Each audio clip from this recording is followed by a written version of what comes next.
ज्ञानयज्ञसूत्रमिन्दुशेखरं कृपाकरं नारदादियोगिवृन्दवन्दितं दिगम्बरं काशिकापुराधिनाथ कालभैरवं भजे।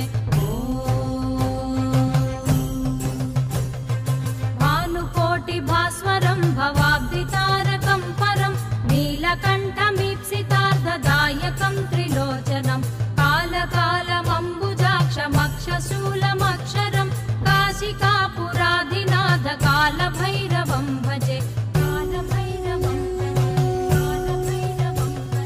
शूलटङ्कपाशदण्डपाणिमादिकारणं श्यामकायमादिदेवमक्षरं निरामयं भीमविक्रमं प्रभुं विचित्रताण्डवप्रियं काशिकापुराधिनाथ कालभैरवं